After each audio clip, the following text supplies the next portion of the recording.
Hey everybody, it's Jason Blaha here, and so today I thought I would chat with you guys a little bit about something that I've been doing lately. And again, these videos tend to come out quite a bit later than when I record them, but it's still a valid thing. It's stuff I've done with some of my clients over the years, stuff I've messed with, and it's the idea of instead of doing all the max effort work, we can set rep goals and build up to those things for increasing our maxes. Now, I oftentimes, and again, I want to be clear, over half of my clients run some variation of conjugate most of the time.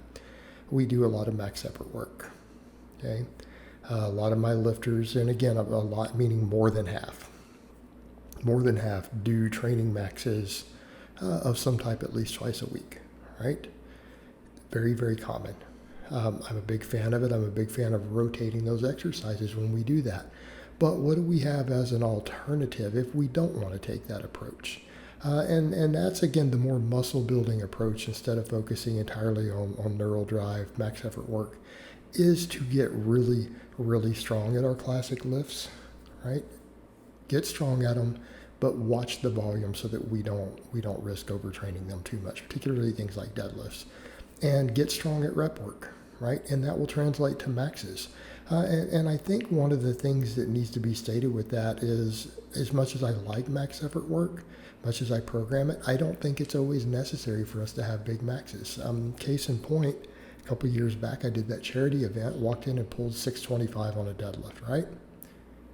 And this is in front of an audience. This is in front of a bunch of competitive powerlifters. Some of them are judges, some of them were officials, right?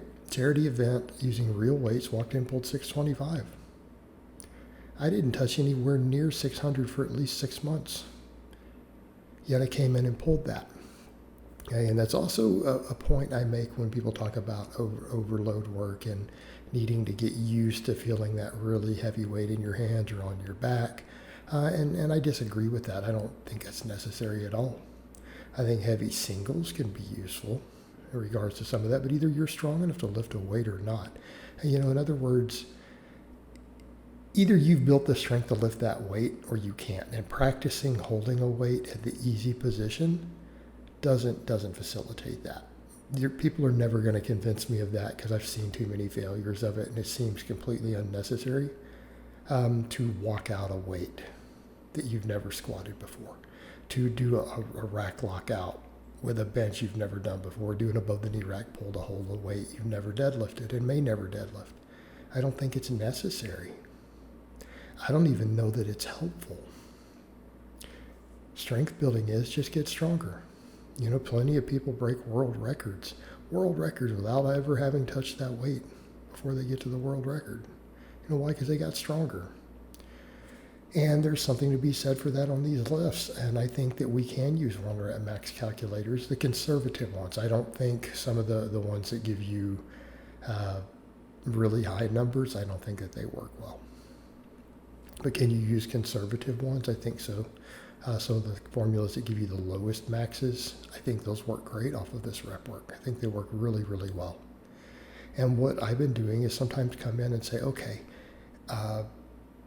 315. So off some of these max calculators, I decided that, if I can get 10 reps at 315 for clean pause reps, I should be able to bench 405. It's a goal I set. Okay, well, what's my basis for that?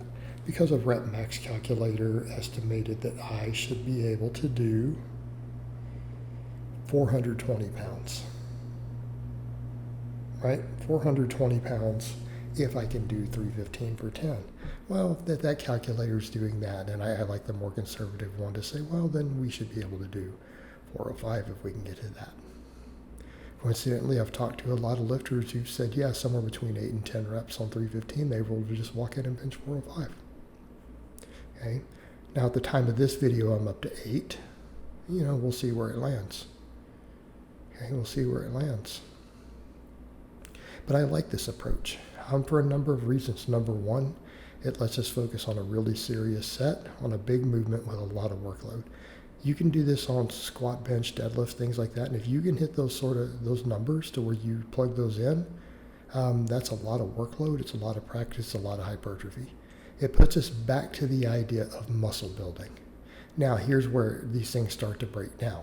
if you're not doing supplemental work, not necessarily always going to work. I still think that you need to come in and hypertrophy all your weak links.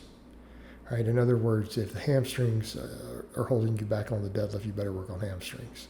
Your grip better be good enough to hold that max. The benching, the same thing. The deadlift's the same thing. If they're not paused, if they're not reset on the floor, it's not going to carry over. In other words, touch and go stuff tends to really skew those numbers on those calculators to the point that it makes them completely useless.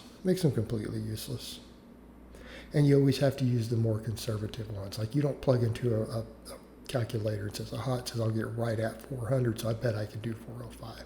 No, you probably give yourself some wiggle room. But you'll probably be able to come in and do them if you give yourself just a little bit of wiggle room on them. But set those goals. Come in and say, okay, if I'm going to build to this weight, maybe I can do 5 reps with this weight right now, 4 reps with it. If I can build up to 8, 9, 10, that will put me in a great place for my max. And it will. It absolutely will. You'll be bigger, you'll be stronger. It doesn't mean that we program just that lift to get there. That means that we need to do sufficient work to get bigger, right? We still need that size component. You're going to have to do the hypertrophy work. You're going to have to get bigger. Because again, at the end of the day, neural drive's only going to get you so far. But I'll also say that if you're doing a really challenging work set like that, in a lot of ways it does replicate that little bit of a grind you're going to get on a true max. Okay? It's also important for us to remember the ratios don't build the same or not recruited the same on a max versus that. But again, this is where the hypertrophy work comes in. Right? Just continue to get as big and as thick as possible. Using methods like this work very, very well.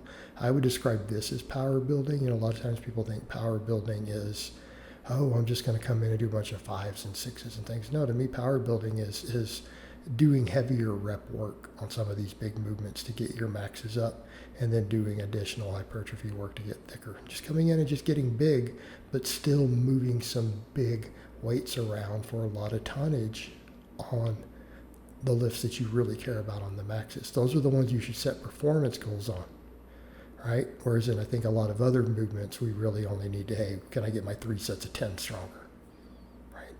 Not, can I get an all-out set stronger? Because I think those are the ones where we do the all-out sets. Those are really the ones that are going to carry over to our potential on maxes more, because it's going to translate better into the performance on that. And it's not to say that it makes max effort work useless. I love max effort work. I'm a fan of it. But there does come a point where you and I as a lifter, I get bored of just doing it all the time, over and over and over. And sometimes a change like this can be nice. It can put us back in the direction of tissue building towards the goal of a max. And it's just a different way to do things. I'd like to have different tools like this available. We don't have to always be married to there's one way and one way only that's going to work. We combine the different tools together that are proven and learn how to use them and program them together. All right, guys, but that's really all I have to say on that today. I hope it's been informative, and I'll talk to you guys next time.